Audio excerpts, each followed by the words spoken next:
Bonjour mon ami, c'est Lucia Léon Félix, coach en stratégie financière et business. Je te souhaite la bienvenue sur ma chaîne. Ici, je parle entrepreneuriat, business, stratégie financière, développement personnel. Donc, si l'une de ces thématiques t'intéresse, je t'invite chaleureusement à t'abonner à cette chaîne. Tu peux également cliquer sur la petite cloche en bas à droite, comme ça tu seras averti par notification à chaque fois que je mettrai en ligne l'une de nos nombreuses vidéos hebdomadaires qui t'apportent du bon contenu, comme celle que je m'apprête à partager avec toi. Tout ça pour t'aider à booster tes finances, à upgrader ta vie et vraiment à aller vers la vie de tes rêves. Deuxième chose, va en barre de description. Tu verras un lien, clique dessus. Il s'agit d'un petit questionnaire facile et rapide à remplir. Une fois que tu l'auras rempli, je t'offre une demi-heure de coaching gratuit pour mettre en place avec toi tes premières pistes, tes premiers objectifs pour aller vers la vie de tes rêves et surtout augmenter tes revenus. Sans plus tarder, entrons dans le vif du sujet.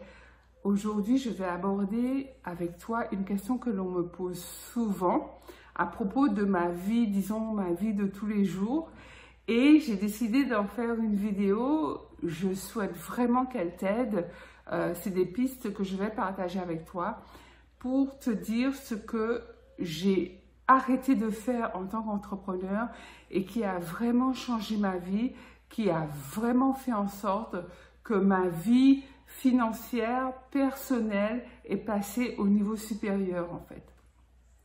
Donc, comme je le dis souvent, le succès, la réussite, ce sont des notions absolument personnelles.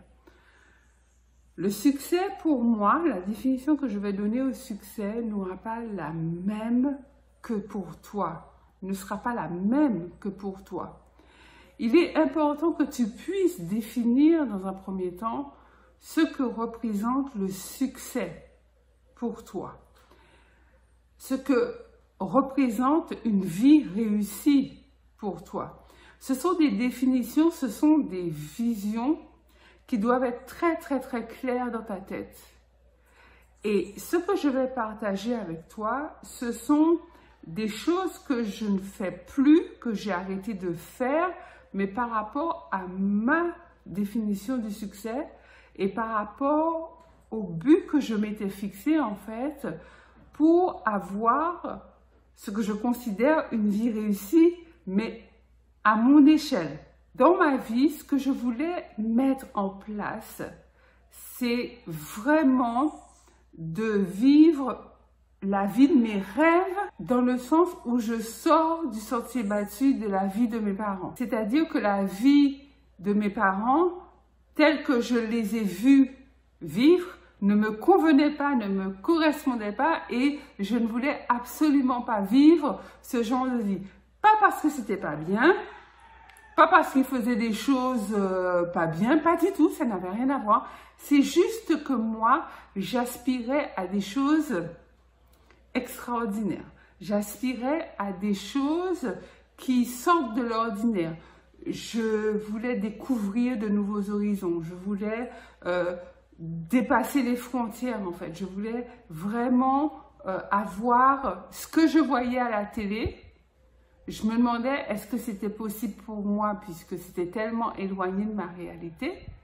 Et je me suis dit que oui, que j'allais partir à la poursuite de ce que je voyais. Alors, ça pouvait être des choses telles que séjourner dans un beau palace, avoir une belle famille, vivre dans une belle maison, être dans un quartier sympa, entouré de voisins solidaires. En fait, c'était des choses comme ça. J'avais vraiment envie de me créer une vie de rêve, mais à moi, qui me correspond à moi.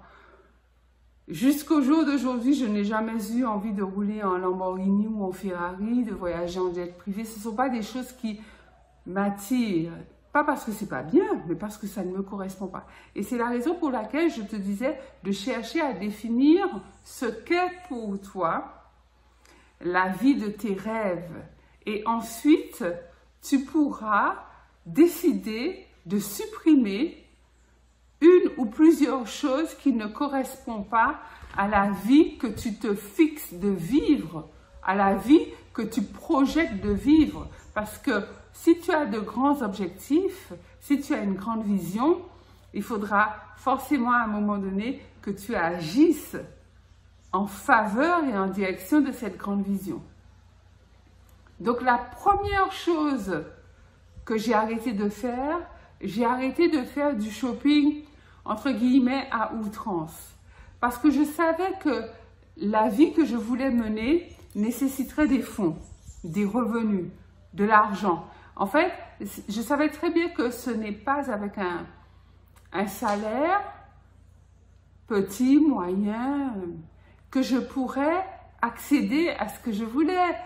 Voyager dans de beaux endroits, voir des monuments emblématiques, je ne sais pas moi, par exemple le Taj Mahal, le Burj Khalifa, aller dans des endroits spéciaux qui font rêver. Je savais très bien que forcément il faudrait de l'argent. Donc j'ai décidé d'arrêter de faire du shopping et de dépenser mon argent en fonction de mes coups de cœur, de mes émotions, ou si par exemple je m'ennuyais, j'allais dans des galeries marchandes. Et les galeries marchandes, c'est là où il y a de belles choses en vitrine qui sont faites pour sortir l'argent qui est dans ta poche ou dans ton porte-monnaie et le ramener directement dans le magasin. Donc j'ai arrêté de faire ça. Il y a autre chose qui est liée au shopping que j'ai arrêté de faire, c'est que j'ai arrêté de faire les soldes. Parce que c'est pareil, les soldes, tout est calculé en fonction des émotions.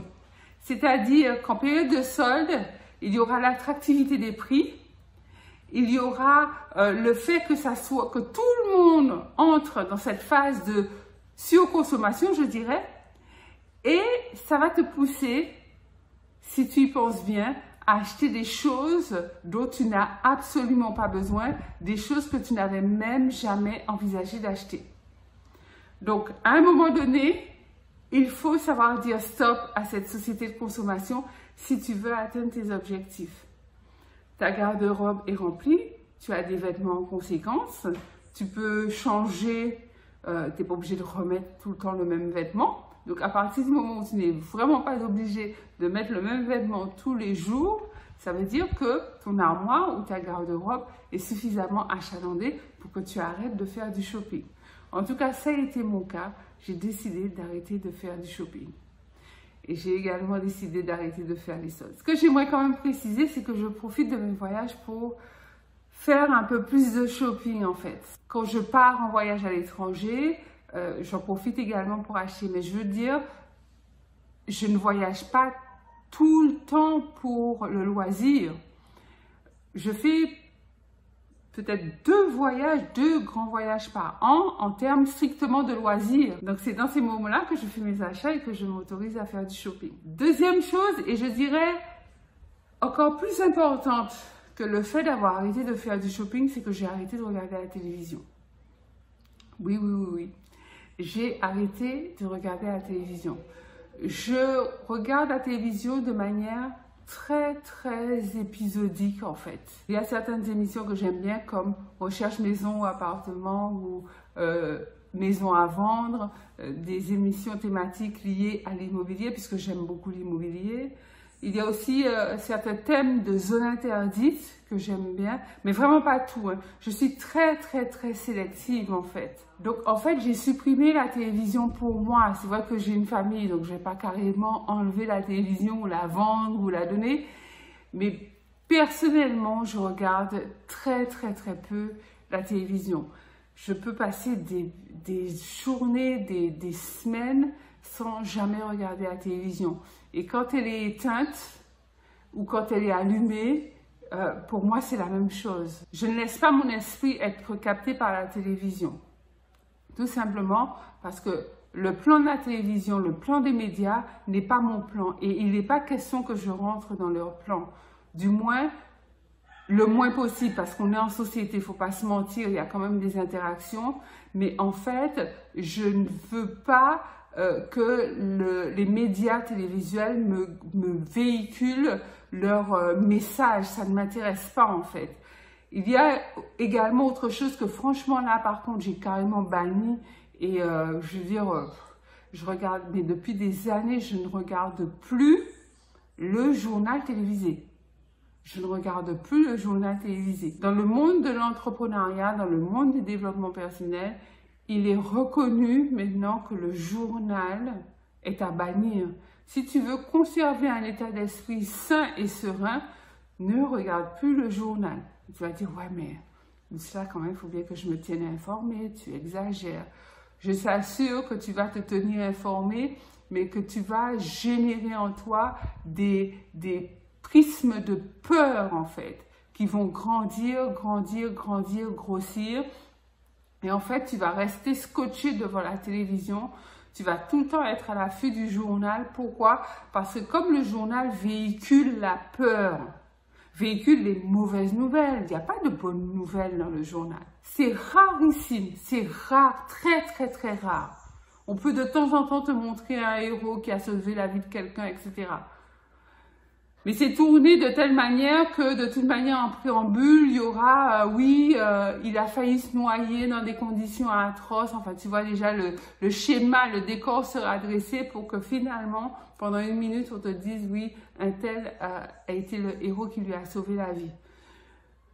Le journal véhicule de mauvaises nouvelles et notamment des nouvelles de peur. Et ça va semer en toi des graines de peur qui vont germer.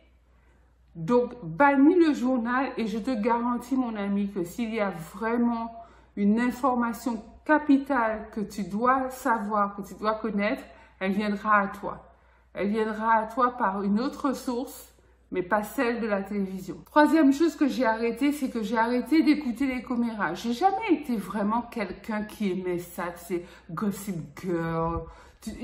En fait, c'est pas mon truc, ce n'est pas mon truc. Mais franchement, à un moment donné, j'ai carrément décidé que les gens qui venaient dans mon entourage pour commérer, raconter des ragots sur les autres, des cancans, etc., je te garantis que moi, je me barre.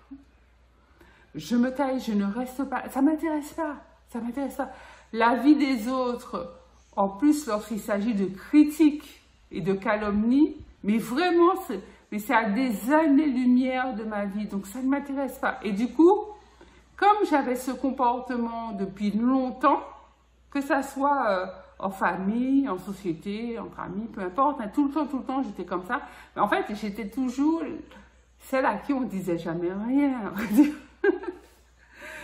J'étais jamais informée de ceci, telle fréquente telle personne est enceinte, telle personne a acheté une maison, telle personne est endettée. Enfin, moi, j'étais jamais au courant. Et jusqu'à présent, même dans ma famille, je suis généralement celle qui est au courant en dernier.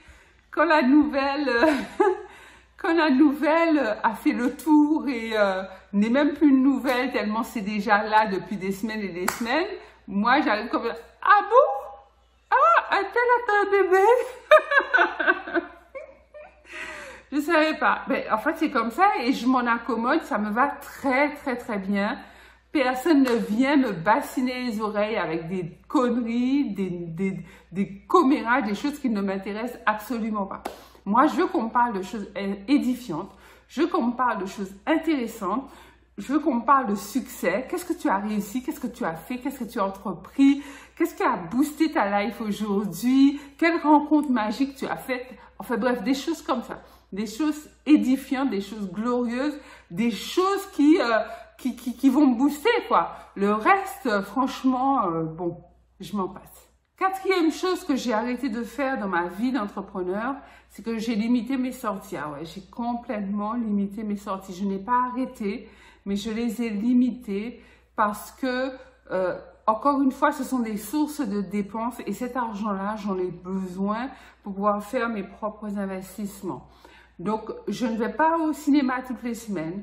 Je ne vais pas au restaurant tous les jours, je n'achète pas de plats importés tout le temps.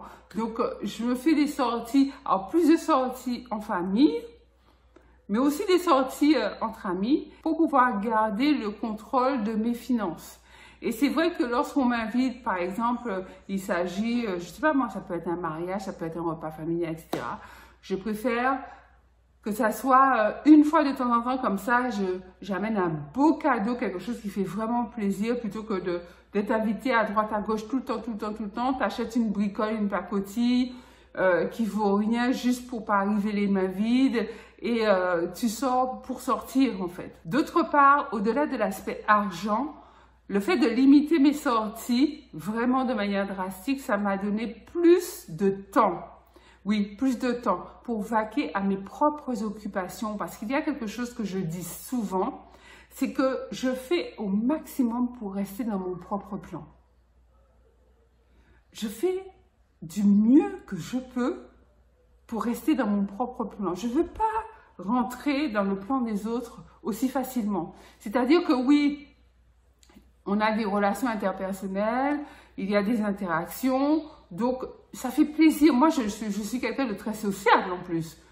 Mais je ne veux pas comme ça rentrer dans n'importe quel plan, à n'importe quel moment. Non, parce que travailler à mon plan me permet de construire la vie de mes rêves, la vie que je veux vraiment avoir pour moi et pour mes enfants, les enfants de mes enfants, jusqu'à 10 générations, voire plus. C'est maintenant que le travail se fait. En tout cas, c'est aujourd'hui que je fais ce travail. Voilà mon ami, donc j'ai partagé avec toi les 4 choses que j'ai complètement arrêté de faire ou que j'ai diminué pour pouvoir dire que j'ai une vie pleine, accomplie, que je réussis ma vie, que je vis la vie de mes rêves et que je suis dans le succès selon ma propre définition. Maintenant, à ton tour de partager, de me dire en commentaire quelles sont les choses que tu pourrais arrêter de faire pour vivre la vie de tes rêves, pour dire que tu mènes une vie de succès et que tu es dans le bonheur, que tu réussis ta vie. Pense à liker cette vidéo, un gros pouce bleu, partage-la massivement autour de toi, dans tes groupes, etc., de manière à ce que l'information, la bonne information motivante puisse parvenir au plus grand nombre. Et c'est comme ça que la communauté grandit et tu dois faire partie de cette communauté. Si tu n'es pas encore abonné, abonne-toi maintenant, tout de suite, là, tout de suite. C'est Lucía Léon Félix, coach en stratégie financière et business. Je te dis à très vite pour une nouvelle vidéo. Bye bye.